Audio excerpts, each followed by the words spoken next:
Welcome back to Spy X Family Anime Review episode number 5. This is reviewing the last 3 episodes officially released for the series. I have checked. The next episode set to come out is actually coming this Saturday, but it's a sub. I'm watching the dub, so gotta wait a couple weeks for that one. These are essentially kind of 3 standalone episodes. Not like 3 connected ones. They're loosely connected, but they feel like standalone episodes. Now, this arc is really short. Now, despite the fact, yes, it does take up 3 episodes. That is indeed true. The thing is with this particular arc is that, well, how should I put this?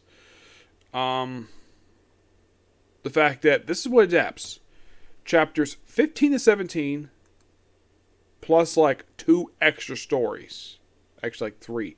You have 8.5 extra, 15.2 short, and 27.1 short. Yeah, it's simply put the extra mission number 1, short mission number 1, and short mission number 4. And that's it. Yeah.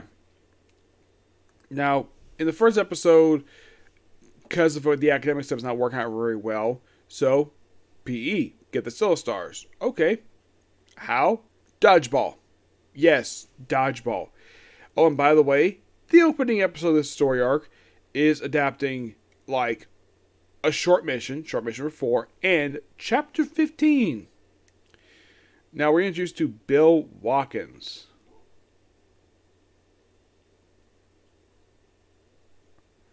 who is a 6-year-old boy who looks like he's a teenager.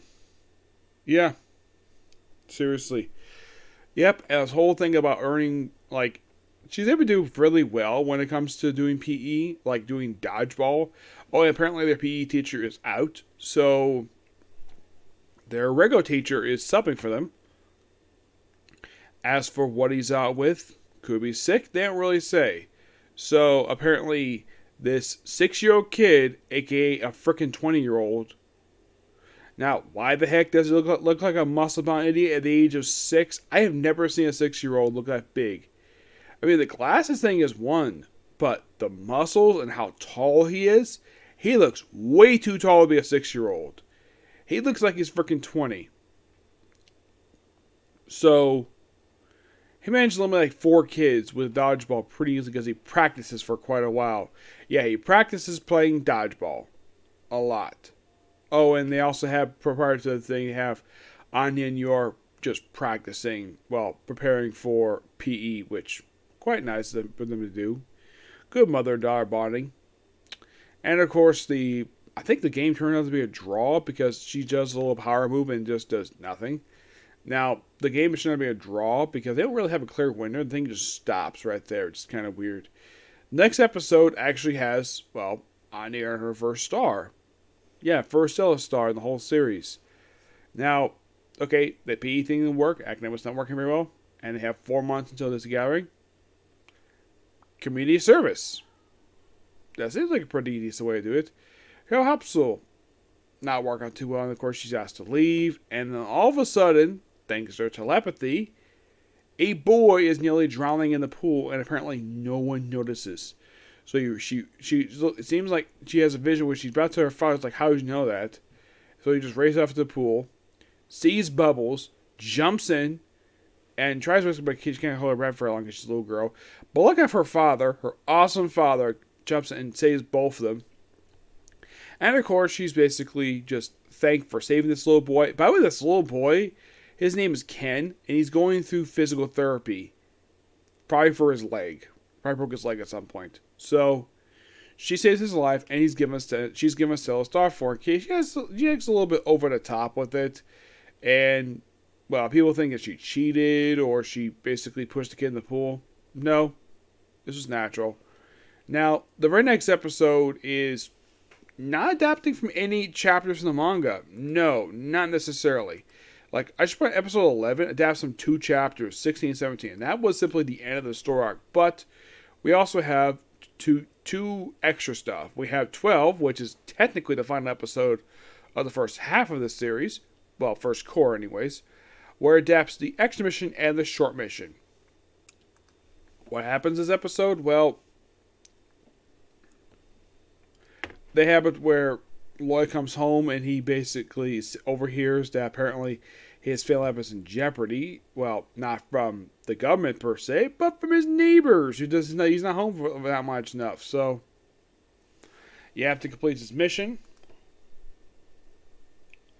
So they go on a mission to, like, they say, like, okay, you feel like time, we're going to do it, but you need sleep weekend, go to the aquarium.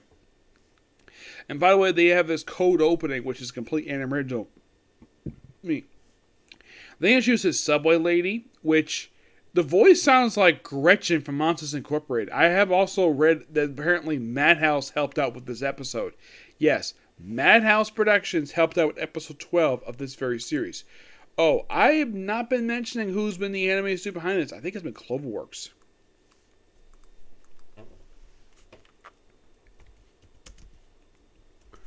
Let's see. It has been Wit Studio and Cloverworks. Yeah, it's a collaborative effort for this one. And this is the one they're currently working on right now. Along with Attack on Titan. Yeah. Yeah, Cloverworks. Now, aside from the shows I've seen from Cloverworks have been the second season of Ace Attorney, Fairy Tale. They worked on one of the seasons of the show. Let's see. And that's it. This is on my third show from them, from Wit Studio. I think this is the third, because the first one I watched was obviously Attack on Titan, obviously. There's also Seraph the End, which I have seen that, which is a really good show. I kind of wish they did another season for that one. And this one. So for both studios, it's the third show that they've made, which it is interesting, though, the fact that they actually had Madhouse. I think it's great they had Madhouse chip out, help out with this episode, episode 12. So the mission, despite that she's told basically later on was here, where he, of course, spoke to the aquarium, was like, oh, your mission is having at the aquarium. Your mission is to retrieve a microfilm in the mouth of a penguin and stop a terrorist attack. That's it. So they go to the aquarium. The Pacific Keys basically needs some sleep. So he proceeds to, they go in, and of course, they were just happily there at the aquarium because, well, I think Anya must like penguins. So they go to the penguin show, and of course, Anya reads her mind like, oh, I need to look for the microphone. Which penguin should I look for? And she just examines her mind. All I think was fish, fish, fish. And then she points out a penguin who basically looks like it's trying to take a drink of water, but basically spitting the water out. So he figures that's the one basically that where the microfilm is. And he goes out and supposed to get drinks, aka go in disguise, and get the penguin. And take it to the clinic. But, of course, basically there's this professor that comes by. Turns out he's actually a fake. Yeah, he's the actual terrorist who was supposed to get the film. So, he basically has, of course, tried to but he has the penguin on his side. So, Anya holds on to him and he's like, get off me, kid. And then, of course, you have yours says, let go of my daughter. And then she proceeds to basically kick him and his head goes to freaking ceiling. So funny. Yep. And of course, like, so happy she's fine. And the microphone was retrieved. The terrorist plot is basically foiled. And everything is, and of course, he basically, when he came back, comes back with his big penguin. Which he says, oh yeah, multiple tries. He actually won the first try. And got a new plaything to play with. And then we have this fun little segment where you have Anya playing an agent for where her lion is the director and the penguin is like her chief thing. You're like, oh, this is Agent Papa. He hurts people. This is Agent Mama. She's good at other stuff, but not good cooking.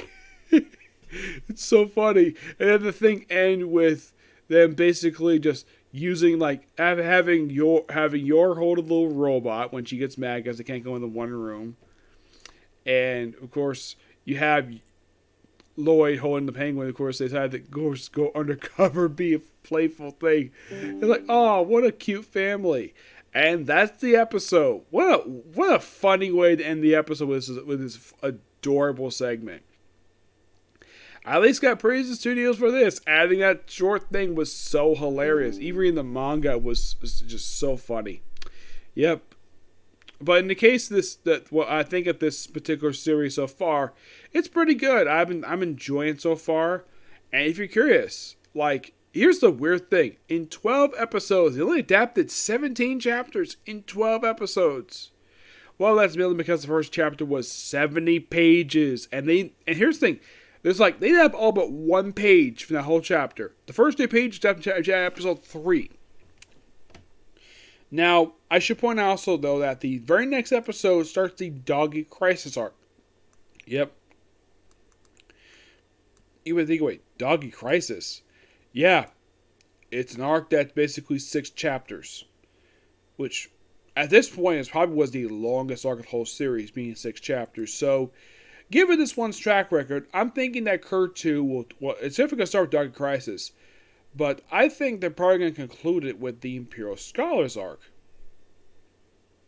Why? Because I don't think some of the arcs will take very long. Like Doggy Crisis, 6 episodes, 6 chapters. So we might have, if we're lucky, we might have about 3 or 4 episodes of this one. Because it's like 6 chapters. In the case of the next one, which is Midterm, that one can easily be done, that's 5 chapters. This one probably done in about 3 episodes if they want to. Campbell Dawn. This one is 7 chapters, which this is, well, another one's really long. This one I could see in at least 4 episodes for this one. Imperial Scholars, which this one is also 7 chapters. But if you're asking me personally, what is currently the longest arc of the whole series? It's Grand Cru's adventure arc. This one's 13 chapters, and it took quite a while to get to this one.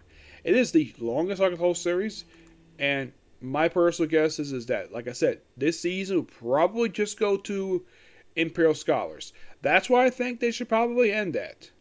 Yes, because even that kind of leads into what Grand Cruz does, obviously, but that was a fun story in a nutshell.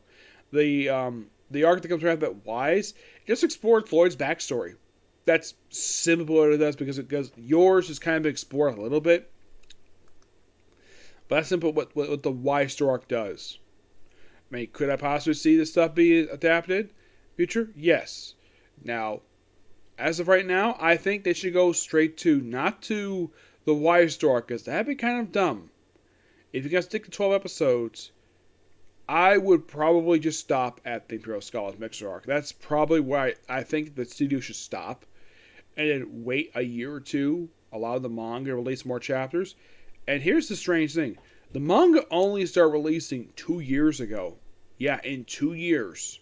Yes, 2 years. They have only released 68 chapters in 2 years. Yeah, and here's also something, though. Each volume for the manga books, like the first volume collects the first 5 chapters. And then basically starting with volume 2, it's like 6 chapters, like overall, plus like extra stuff. Like second one, chapter 6 to 11, exploration of 1, volume 3, 12 to 17, exploration of 2, 4, mission 8, it's chapters 18 to 23, which is like one full story arc right there. That's the Dog Crisis stuff. The short mission 1 and 2. 5 is 24 to 30, and short mission 5. 6 is 31 to 37, plus short mission number 4. 7 is 38 to 44, and short mission 5. 45 to 53 is collected in volume 8, which that's pretty much almost the Grand Cruise arc. Plus short number 6. Volume 9 just collects chapters 54 to 61, and of course, like I said, the most recent chapter released for the thing was chapter 68, and of course, the recent short was chapter 8. As for exhibitions, they haven't released those in a while. I think the last one they did was like exhibition 2. Yeah, and also, if you notice in the covers, they always have the characters. I had the first one right here. Let me go get it.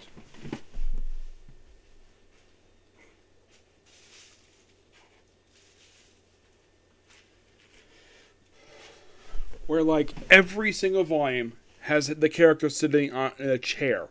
Every volume is like this. It's always one character. They describe this particular chair as a Grand Comfort LC 2-plate model. Yes. The thing is, this manga is obsessed with the furniture. Yes. They're obsessed with furniture. Like, in the house. They actually have these chairs in their living room. So you could say, based upon the environment and the fact there's no cell phones, they have the old-fashioned cell phones. I guess that this is probably set. Do I think it's set in the 50s? I'm not sure. It could be either 50s, 60s, or 70s. But it's definitely in Germany. That's where this series is. It's an ultimate version of Germany. Because it was a set in and plus also the clothing.